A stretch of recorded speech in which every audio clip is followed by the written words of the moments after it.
Joyce. So thank you so much for coming today.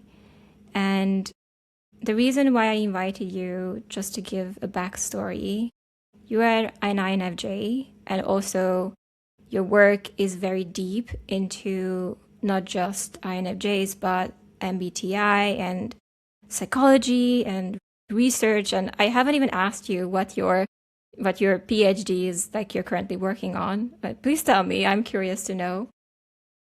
Yeah, so I'm currently completing my PhD in psychology. It's like I really like to help people and I really like to figure out ways to help people reach their potential essentially. So having a PhD in psychology kind of I know some people really care about credentials. I'm actually not one of them, but I just find it as a stepping stone towards giving me the ability to do the things that I want to do with people. Well, I love psychology too, but I move all my emotional intelligence knowledge into business, and I use it in ways that are serving clients, whether it's going through difficulties in business, whether it's restoring relationships with clients, whether it's not taking certain emotional behaviors personally, whether it's empathizing their situation, whether it's crafting an email or message that is deeply resonant with the people they serve. Like, I'm using the knowledge in ways that are, you know, beneficial to my work. So instead of pursuing that separately, I just wove it into my understanding of humans, and I used it to understand them to a level to which I can meet them there and relate that, you know. Yeah, and it's actually really important to do that. They call it a unique pairing. So, like, just doing one thing in isolation doesn't actually make you stand apart from other people. So, like, when you mix it with other disciplines, like you mix business with psychology, that's when you create something magical because less people are likely to combine these elements together. So then you're able to find new ways of thinking or new ways of approaching things that people without that additional psychology lens would be able to understand and be able to find a creative solution for. What was your journey in terms of, because I've seen, you are also offering coaching, and if I can type you as an entrepreneur, an FG entrepreneur yourself, what was that journey for you? Can you help me understand your origin story as in the types of things that you do now? Yeah, I started doing coaching and I started making YouTube videos around the pandemic. So the job that I was working at, it was not as busy and they didn't need as many of the people working there because of the whole situation. So I was like, oh, I have so much time to myself at home. And I've always wanted to pursue this thing that is the Myers-Briggs. It was a hobby ever since I was 14. And so it's something that I never dropped. And so it's something that I clearly love. So there's a saying that if you've been window shopping for something for more than 4 months, it's more than just a crush. And so it's clear that I had more than just a crush for the Myers-Briggs. And so I was like, why not just make it into a thing where you do things on YouTube and you find like-minded people and you get to do things. So I have this kind of saying that inaction is an action. And especially like for INFJs with extroverted sensing as the inferior, it's very easy to go towards inaction. Like for all the introverts, maybe they struggle with inaction until they learn to like automatically take action. So there's this thing where I was really lonely because I couldn't really talk to people about this hobby that I had. And also in general, I've always gotten along better with adults or like gifted kids or just people who like to explore these like more metaphysical, philosophical dimensions of thought. And so I was like, I want thought partners in my life. And I guess I have to put myself out there first for me to find them. So that was the budding of my sense of agency, creating this YouTube channel and putting myself out there and having the support of my friends on Twitter who would reshare my videos there. It helped the videos blow up. So I was really lucky. Can you go back to the first time? Because you said that there has to be some overcoming in terms of visibility, putting yourself out there. Can you walk back to that moment of you posting your first video and what that process was for you? How did you feel? The aftermath? It was an interesting time because no one really liked the fact that I did YouTube in person. So I had a best friend who looked at my video and she's like, dude, this is so funny. Your face is so zoomed in and the other person's face is so zoomed out. Like my first few videos were a joke in terms of production quality, and that's totally fine. It was kind of sad though that none of my friends really believed in what I was doing. They're just like, I'm not really that liking what you're doing, but you can do it. So I was not supported by anyone actually at that time. And I just made them because I was doing it for me. I think a lot of my life I've spent it helping others and like focusing on other people's needs and trying to meet that and not really putting it and investing it into my own life. And it was really put to the test with the YouTube thing because when you're doing something entrepreneurial, people really push back. And so I really did not tell my parents or anyone in my life that I was doing coaching until they found it out themselves. I was a closeted entrepreneur for so long. And it's because like the people around me just don't understand it. Like for an Asian family, you have to start making money in a very substantial way for them to accept what you're doing. Like it has to make as much as what they would expect a corporate job were to make for you right now. And that's difficult because when you're starting out, you're just building your business and then you're trying to do it with everyone doubting you all at the same time. And so for me, not telling anyone about what I was doing was very freeing, actually. Mm-hmm. I'm like, I have no one here to judge me right now. I just want to create because I like to do it. And I don't want them to destroy the sacred space that I have. And it's like I didn't want to be too much of a perfectionist because I know that a lot of INFJs can get into analysis paralysis by being too much wanting to get it just right. And so I'm like, why don't I just do the thing and then keep improving it iteratively over time as opposed to wanting myself to be this perfect off the bat kind of thing.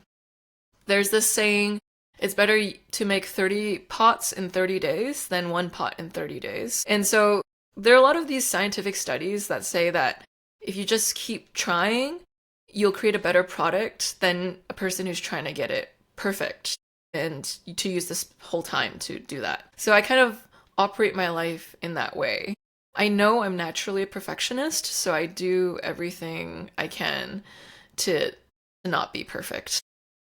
I love that. And I think your situation is very nuanced in terms of you have your culture background of being Asian, and you describe that to be a factor in you hiding essentially your creative work and being closeted entrepreneur because you didn't want your family to push back because you knew that at that stage when you weren't making any money off of your hobby, so to say, it was better for you to keep it quiet, right? Yeah, yeah.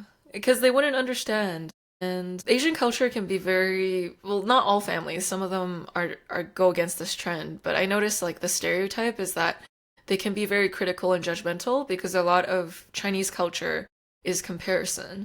So instantly they're like, well, I want you to have nine to five job that's secure, stable. Like it's very important for like these immigrant families to like enforce to their children that they have financial stability because they themselves grew up poor and so they're desperately afraid of you not being poor. And I did have finances saved up. The reason why I chuckled is that it's kind of like it was really difficult. It's yeah, social perception does a lot to a person. And so the Asian family component is that they want a child that they can have as a trophy child to tell all the other parents how To brag proud about. they. Exactly. They're like, you're a doctor, a lawyer, you have some high title. And so, like, a part of me getting the PhD is also, this is like the ultimate way of getting my parents to not nag at me for the rest of my life. I guess, yeah, there's some Asian trauma there for sure. Yeah. No, And go ahead. so, yeah. It's been a wild ride. Like, the only thing my mother has ever asked me about my career was, when do you think it's gonna fail? And then no other question of curiosity has ever been asked. That that is like how ruthless the tiger Asian Chinese mom is. Wow. Wow. I don't know if I should laugh or cry because that's, wow, okay. But I think, you know what? I think being an INFJ and also psychology PhD student slash almost master of psychology, you understand where it's coming from, right? I think what I have realized is that many times when I hear people push back, even in my own family, because for me, I went to law school, I did master's in law, and I didn't go to finish to become a lawyer. It would have taken 2 more years, and I stopped because I was busy building my business, and I cared about that more than the law.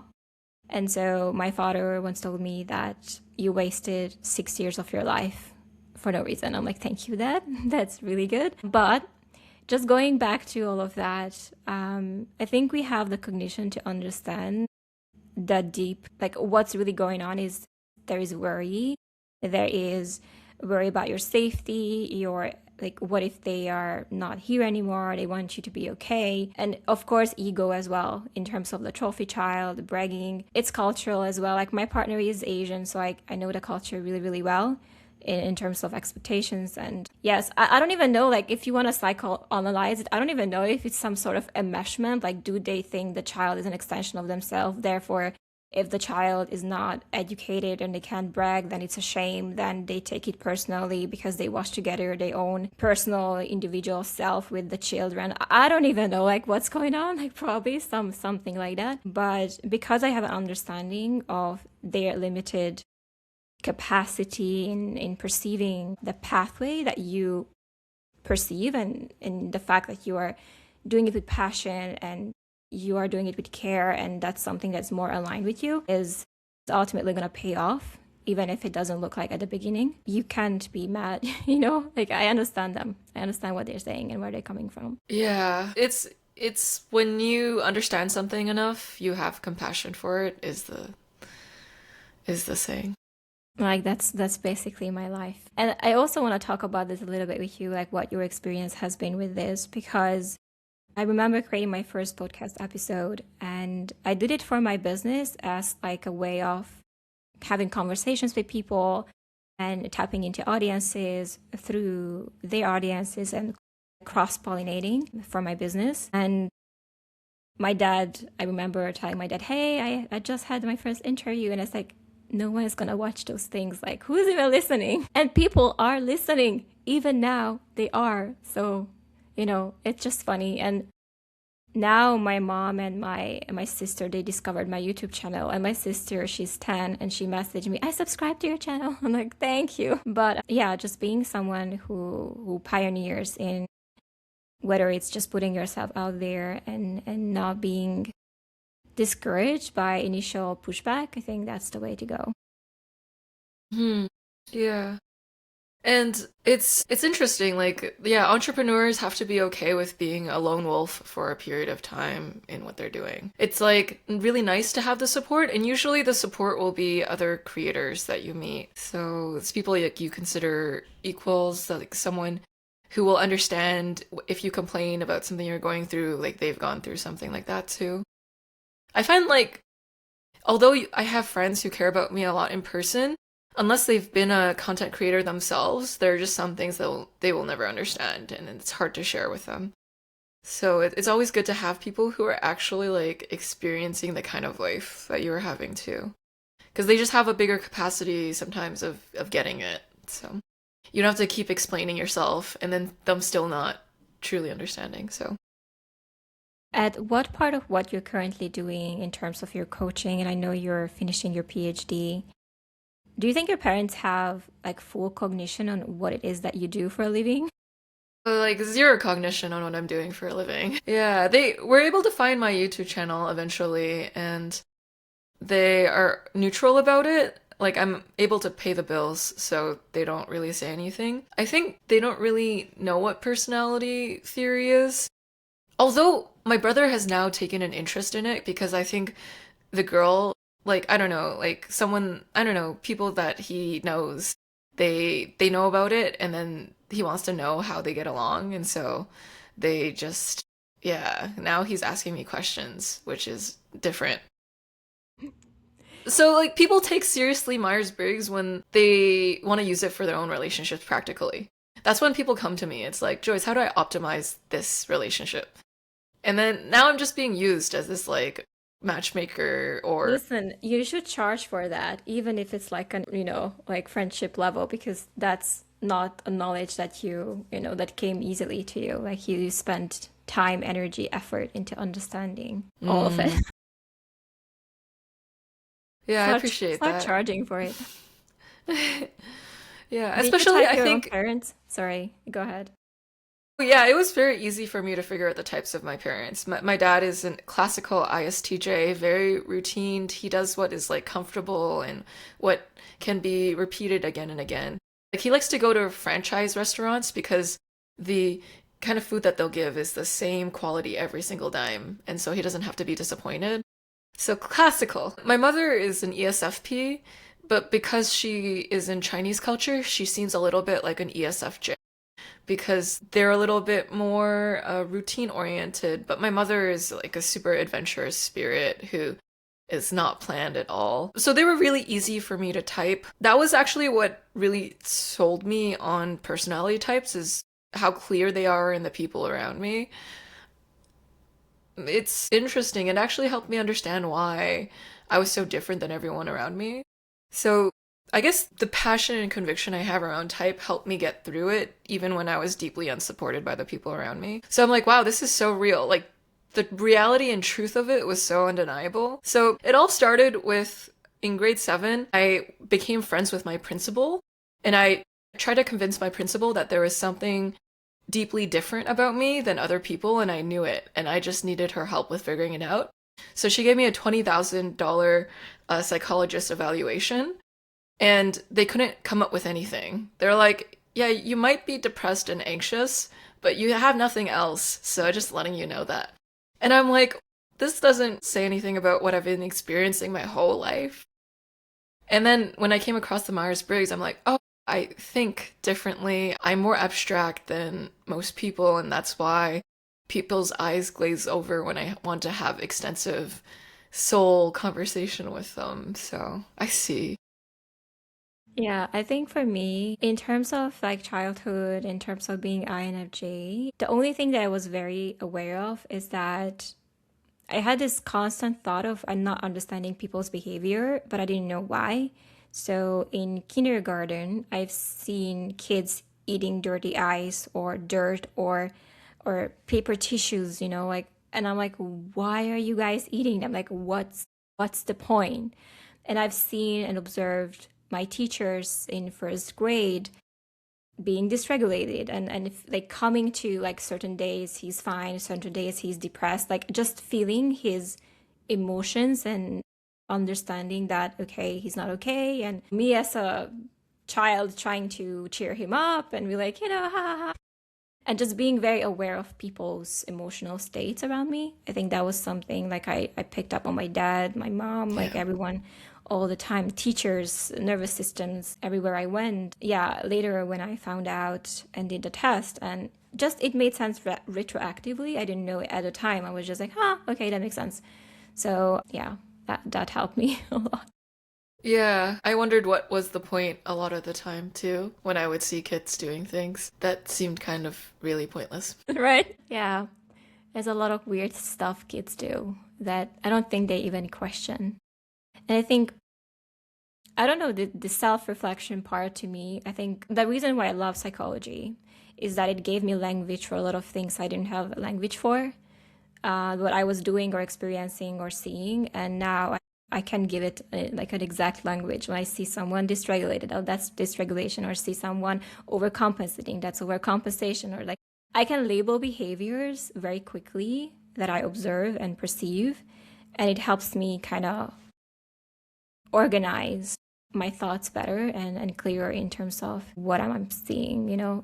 So I think that's why I like psychology. I think What's the interest in terms of psychology for you? It's all the things that you mentioned already, and it's the putting the language to something helps you with being able to navigate the situation a little better too. So instead of, let's say, beating yourself up for not getting along with certain people, you kind of understand that there are 16 different kinds of valid reality and that no one has to be wrong in a situation. It can be like this person is right in this area, this person is right in this area. Sometimes people are more right than others, of course, in a scenario. It kind of helps you with not needing to blame as much or pathologize, let's say. Mhm. Like, you don't have to turn something into an illness or something that's wrong that needs to be fixed in people. I guess I'm not a big fan of needing to fix people. I think that when you try to do that, it's almost like gay conversion therapy. You're like trying to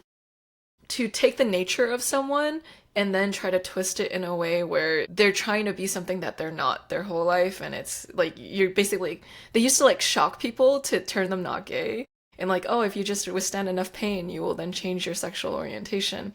And I think that we do this to people on a personality level. If we don't like certain things that they do, we're like, just change your personality like this. And in some ways, we're actually really hurting people. Whereas as a coach, we start with seeing the person as whole. And you're really helping someone discover their sense of agency inside themselves, rather than trying to tell them that they're deficient or broken. Because that doesn't really help people. It's better to start from a place where you believe in someone and you help them gain empowerment in their natural strengths and how to deal with their weaknesses, as opposed to treating them like they're a lost cause. So in a way, Myers-Briggs can kind of give you that kind of compassion, that understanding that helps you with navigating more elegantly human dynamics. And also, like, I just like understanding human psychology. Like, there's something inherently satisfying about that. I love the having a fuller map of the world. I just relish in that. I love having conversations with people where you get to learn more about your own inner mind because you know psychology and you get to know their inner mind more. Like, the most intimate form of intimacy to me is like getting to explore someone's mental landscape. And then Same. like yeah, and then they explore your mental landscape, and then you get to explore society's mental landscape. Like, that is just so juicy to me. Those are Yeah. just a few things that I like about type. So, Yeah, I know I'm with you on exploring people's mental landscape. I love to map their minds. I want to understand how they think, why they think the way they think, how they work, the entire ecosystem, everything. So I'm very, yeah.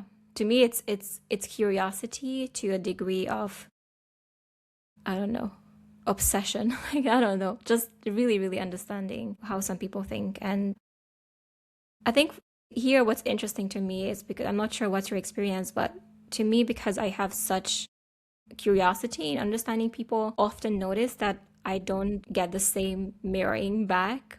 I'm not sure if it's because they lack interest, or they don't have the same curiosity, or they don't have the cognition, or they don't have the bandwidth or the capacity to even perceive at that level. I don't know.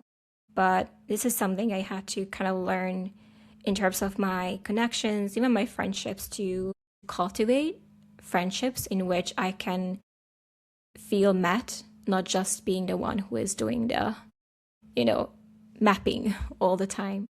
yeah, like a lot of INFJs feel like one-sided mirrors.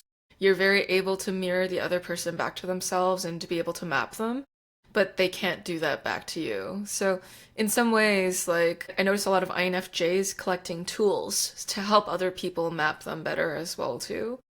So it's like, hey, see me. I want you to be able to see me so that we can have a real relationship here. So that it's not just this perpetual one-sided dynamic. Yeah, but I think also it does require the other person to be somewhat curious about you, because what I have seen and where my conflicts were arising, when the person I was either having a disagreement with or a conversation where we disagreed, that I was able to see their sides like that. And that other person, like, no matter how much I try to make them understand my side, there was no opening to see that, you know? And so it's like you get exhausted in trying to give them maps and tools and like, hey, here's how you understand me.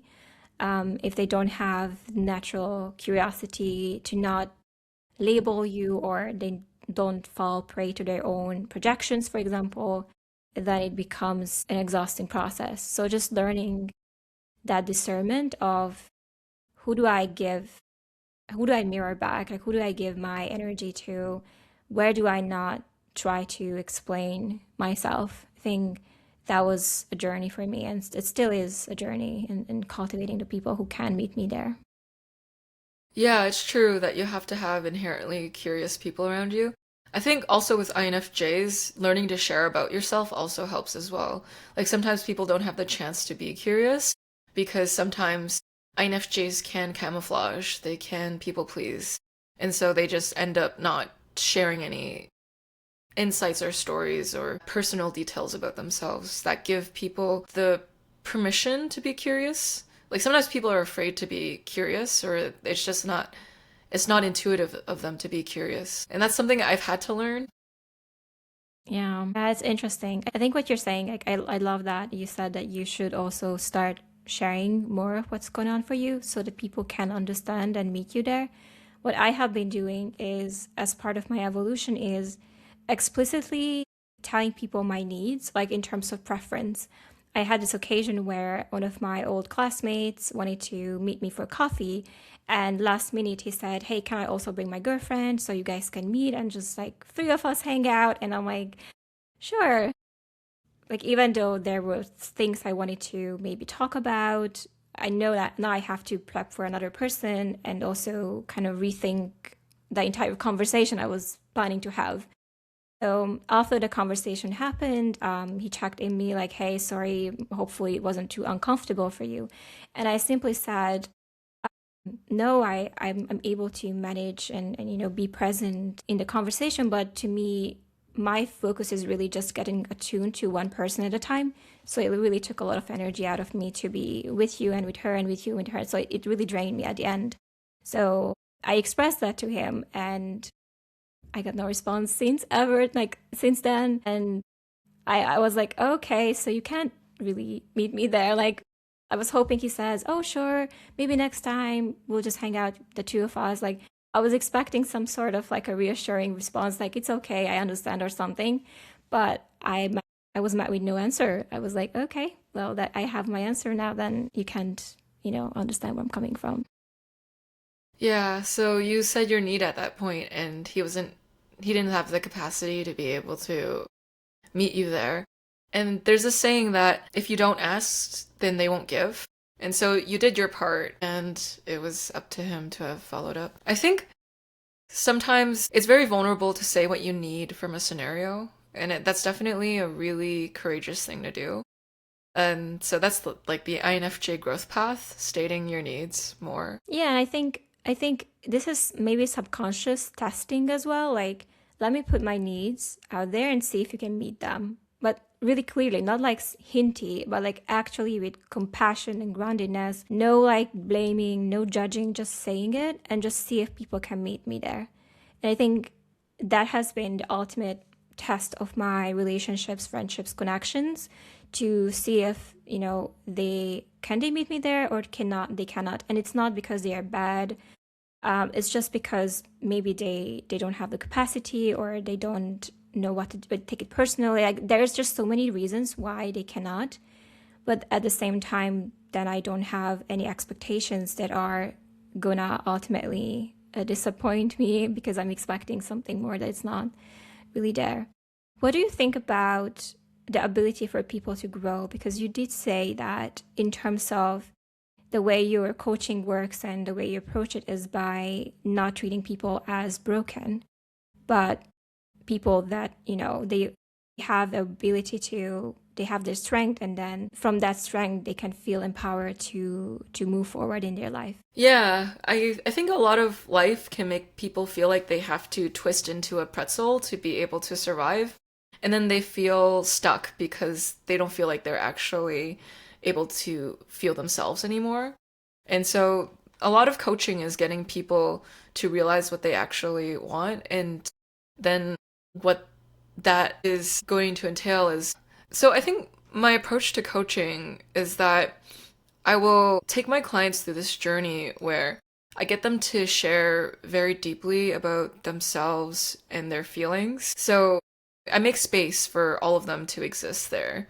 And through that, they realize naturally what their current blockages are, their obstacles are, and like really helping them with some core beliefs as well, like feeling unlovable, or they're dealing with a certain thing where they're getting triggered a lot in a scenario. I'm able to help them with navigating through that, and that I'm able to ask them questions where they're invited to figure out what the situation is calling them to be. So, like, I believe in every situation, there's either a blessing or a lesson. And so, kind of getting them to figure out what is the blessing and lesson in the things that they're dealing with right now and how to think about things differently. I think one of the gifts that I bring to the world is this degree of attunement and then helping people reframe their worldview. So like because I love exploring people's mental landscape, I'm able to like attune to what that is for that individual. And then through exploring that, creating a container for them to like build the scene of their life and how what they give their attention to, they're able to like modify that and like change their actions and behaviors in a more genuine to them way. So I'm not trying to turn them into a pretzel, like making them bend in ways that aren't fitting for them, that I'm really actually helping them work with their inherent selves. Because I believe that's actually what is the most sustainable. So I think a lot of people come into coaching because they want to burn down their lives. So something isn't working, they want to like move a city, or they want to get a divorce, or they want to quit their job. There's like some sort of juncture that they're at, and they can no longer withstand how unsatisfied they feel. And then they come to a coach. And so I'm helping people during these dark night of their souls really find who they are, what matters to them, and helping them find a path forward through starting with their mind. So I hope that was not No, too I vague. that made perfect sense for me. And basically you're building from inwards to outwards. Everything that is in the mind and then helping that materialize outside as well. But first making sure that they are okay. Okay. What I wanted to also add here was emotional safety. And I don't know if this is an INFJ trait, but I have noticed that, especially, I mean, what's like if you are going outside and you happen to want to buy a juice and you sit down, there's a lady who sits next to you and like, hey, can I tell you my life? Basically, type of moments that happen all the time. But I also recognize that with clients, and I don't personally coach, I'm more of a consultant in my business practice, but I do believe that in my presence, my own clients, they can feel safe to open up about what's going on for them, not just in terms of business, but like how do we feel about it. Have you also noticed the INFJ's ability to create emotional safety in whichever container we are working with people? Yeah, I think that INFJs have this gift. So I know this INFJ who rides Ubers often, and she can make the Uber driver just open up about their lives to her. And it's like just an average day in the life of an INFJ. So I think there is this level of calmness and curiosity and noticing when people are dysregulated that creates a safe container for others. It's like the fact that you can see that they need someone and you're there and you are able to hold space for their mind. So, like, a lot of people will hear a person's story and not really always have the capacity to hold space to understand their mentality around that. Whereas, like, an INFJ will be like, oh, I'm trying to synthesize all the pieces together to get, like, a better understanding of who you are. So, I'm sure it's an INFJ thing. And you do that like naturally without any effort. It just comes so easy to you to do that. Yeah. Um, what are some of the things and let's go a little bit back to the business side of things. What are some of the things um, or actually like businesses that you think, and the INFJs that you've known and met, do you think they would be really good at? Like I think we talked about coaching and counseling and psychology, but what else in terms of business ideas? I think even writers, obviously, screenwriters, animators that I see INFJs excelling at. Yeah, so like what kind of domains and fields do INFJs? I think a field where they can use, so I kind of joke that one of the great jobs for an INFJ would be a philosophical counselor. And what that is someone who actually offers people guidance in their lives in a way of like helping people think through their lives.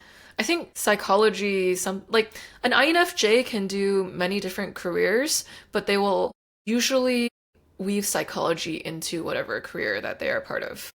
So they could be a wide range of things. It's just that they have a gift in psychological understanding, so I could just see them applying that to whatever domain. I guess No, that makes sense, that's really my answer. Yeah, that no, that makes sense. I think one of the other things that I explored as well in terms of my thinking and cognition is my ability to use my imagination to create scenarios that are invisible, but then I make them into a coherent world. So, for example, I do improv comedy, so I can work on being quick thinking outside of my comfort zone. And I have recognized how fast I can build up worlds in my mind and then make them coherent. For example, thinking of workout routines that are, I don't know, brand new and, making up a scenario or a life or a situation in which it makes perfect sense, but it doesn't exist. So I do think there's a lot of use of imagination in creative work that is also quite easy for INFJs to construct and build. Yeah, I agree that INFJs do have that huge degree of imagination, so they apply that where they go with their creative ability to find that ability to think about things in a different way. What are some of the challenges that you see? Like we talked about perfectionism, we talked about taking action and overcoming that, and we talked about lack of support and not having a support system around you or not finding support system around you easily. What are some of the challenges that you also perceived, like as an entrepreneur and as an INFJ? I think the challenge obviously would be some of the logistical elements, so like taxes has been really painful. I'm trying to think about other things that were not pleasant. Stalkers. Stalkers? So, like, I think Tell being me a more. YouTube personality, I have heard horror stories, but also have experienced weird threats at times too. Like, and I'm like the least offensive person on YouTube too. So like, I don't say like most of my content is really toned down, and so I'm surprised that people would even do that. But like, there's always some people online. So Mm, it's just like if you're a public figure, just hide your address, hide your things. You don't want people knowing stuff about you. wow. Do you have an example or like a concrete scenario in which that happened that you'd like to share? Or maybe we should not go there because it's just bringing up bad memories for you. I had someone on Twitter who was like, I know where you live, or like, I'm gonna hunt you down or something. And I was like, whoa, okay. Uh, why? I think people like to scare people for fun. It could just be like random trolling, and people are just like sociopaths. Like, for every 100 people who subscribe to you, two of them are probably sociopaths by statistically. So, Wow. But that you have to reassure me that's for everyone, not just to the MBTI channels. as for everyone, this is across the board. Okay, good to know. Great. Okay. All right. So let's close up the conversation with some of your future plans. Like where do you see yourself going? I know you're finishing your PhD, but in terms of your career and business, I'm curious to know. Yeah, so I have a lot of things coming up. I've been on this like healing journey. I want to help others with their ability to heal as well. So Carl Jung talks about this concept, the wounded healer. And so like the people who are most qualified to help people are actually people who have been hurt themselves in the way that they are able to understand how to help people through that. So the word compassion, the root word of it means co-suffering. So like to have compassion for someone literally means like you have to understand suffering in some way too. INFJs naturally understand emotion too on top of that. Plus like I find I just really feel called to help people in this way. Growing up in a family environment like a Asian immigrant unsupportive environment too. Like I realized that your childhood experiences actually really do shape you. And after healing a lot from that myself, I really want to help people through their own dark night of soul. Mm-hmm. So I am really developing some ideas that I'm planning to put into write free content on that will like help people navigate their self development journey. So how do we as people live better is kind of like the question that I'm dealing with. And a lot of my answers in regards to this simplistically have to do with community and connection. Like, connection is the bread and butter of fulfillment and meaning. And so it's like, how can we connect better to ourselves, connect better to others, connect better to this world at large? And a lot of the Western world, we're kind of struggling with the question of why. Like, I held a cafe or an event series on nihilism, and then I asked everyone in the room, like, who has had a nihilistic crisis in their life? And then everyone raised their hand. So, what nihilism is like wondering if there's meaning, like, what's the point? What is the point to all of this? And sometimes because we live in a world where we're increasingly expendable or disposable, like let's say at any point your employer could fire you, AI could replace your job. On Tinder, you could have someone just leave you because they could match with 100 other people. We're kind of losing this sense of feeling like we matter. And so Mm-hmm. there's this like crisis of what makes us important, like why live? And so I want to kind of answer these broader questions and help people with connecting somatically with themselves. So like I realized a part of my Myers-Briggs journey, I spent a lot of my life in my mind. I was very cerebral and I even would sometimes like I was very good at understanding emotions, but I would keep my own emotions at this like analyzing length. Like I was really good at understanding them. But when it came to like really feeling them, it took me going on this healing journey to actually like fully feel them. And that has been really healing in terms of like healing for my nervous system. And so I kind of want to help people with nervous system dysregulation. And I'm going to use Myers-Briggs as a tool, and I'm going to continue making videos in this realm. I think my heart is with helping people with this like what do you call it, this baseline music of not feeling good enough and helping them realize what's wonderful about them. And I think the Myers-Briggs is good at that because it helps you understand what is wonderful about you. It's like what makes you so amazing and what do you contribute to the ecosystem of the world. Something about the Myers-Briggs is that each personality type brings something different. We all add something to this fabric of life. We all matter. And so I I don't know exactly what I want to do yet, but I know it's within this direction. So it will crystallize itself as you move, towards action, and you'll figure it out. I think this is the way to go. I think one of the things I realized in terms of, I don't always know why I do certain things. I just start doing them, and then in doing them, I think back, oh, okay, so that's why. And one of the things I realized in that shapes everything I do, from my podcast, from my videos, from my business, from everything I do, is three pillars of my existence. One is courage, like courage in everything I do, whether it's putting myself out there or overcoming myself or by putting myself into situations that are uncomfortable just so I can grow and in my courage. Courage and expression, all of that. Second is self-expression, like can I fully express and become someone who is able to express the range of expressions, emotional expressions.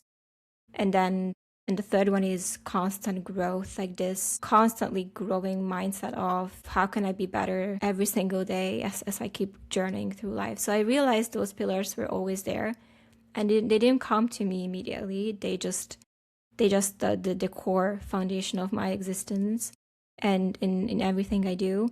So I think in terms of finding out your own, like how that's going to materialize or crystallize, like you knowing that you want to work with the nervous system to that degree, and then using your knowledge with MBTI and basically, like you said, like creating that perfect storm of all your knowledge coming together and making you unique in your way that you see and perceive and able to help is ultimately going to, you know, help you get to your way of helping people. Yeah, I think something that I've learned through, so I host a lot of events in Toronto around like relational practices and understanding human psychology. And I found that what works the most is actually just putting yourself out there. And if people resonate with it, they will tell you and they will make it known. So rather than me coming up with my entire journey alone, because I think INFJs can get into a zone where they want to plan everything out beforehand. I actually realized what works the best is people will tell you what actually is working with what you're doing, and you will actually have to calibrate with that as opposed to going with what you think will actually work. It's very humbling. You think you have a plan, and you don't actually have a plan. It's actually not the best way forward. That's the painful part for INFJs. Yeah, I don't think I have realized that just yet, because in my head, like, I think there has to be a balance between what I think is right and what the world is telling me is right. And especially when you are building something, you don't have a feedback loop to rely on. So you're literally just flying blind until you come out of the ocean. Your iceberg is kind of like some like peaking so that people can either react, resonate, or help you recalibrate. And until then, it sometimes feels like, is there anyone listening, or is this even landing? And you have to hold your own until that breakthrough is happening. So I think that's why it's not an easy journey for sure. Yeah, it's true. I appreciate, Dami, that one of your pillars is self-expression, and you have shared a lot about yourself in this interview, so you are living by these pillars of your existence there. I'm leaving. Oh, like I invited you. That's courage. That's courage, yeah. And also, I learned so much from you. So that's growth. I have all of them, resurfacing. And I also grown today. Like I learned so much about other areas of my life. I just filmed a video on empathy today and how to use empathy in business and attunement. And there's just so much. I love this stuff so much. I don't know if I can ever shut up about it. And I know I'm sure you know how it feels when you are living in alignment with your passions and get to do that. I think that's the best thing. Yeah, it's hard to shut up with something you're very passionate about, so I think that's a good sign. So, for entrepreneurship to be sustainable, you have to be passionate about it. And you are going to help the people who are most similar to you. So, figure out what problems you deal with the most in your life, what questions you wanted answered in your life, and then answer them, and then you'll have your audience. So it's Exactly. kind of like the advice that I would give to someone writing a book. It's like you actually have to ask yourself what questions you would personally want answered from this book for it to be a good book. If you go into it trying to make the book for someone else, what you will do is you will water down your insight in it. And it's not going to be as good as it could be if it were something where you were actually passionate about. Is what I'm saying. Yes. So, Joyce, how can people find you? Yeah, so people can find me on my YouTube channel. So Joyce Meng, my full name. I also call it Type Talks too. And I interview people of the 16 personality types there. I have I did it because I wanted to have types describe themselves in their own words because I was curious to learn from the source. And so if you want to listen to types as they're being themselves, you can listen to my channel. And feel free to check out the rest of Dami's videos too. Yes, thank you so much. Thank you, Joyce, for coming. And yeah, I had so much fun and I learned so much. So I appreciate your time. Yeah, I'm glad. We'll see you all.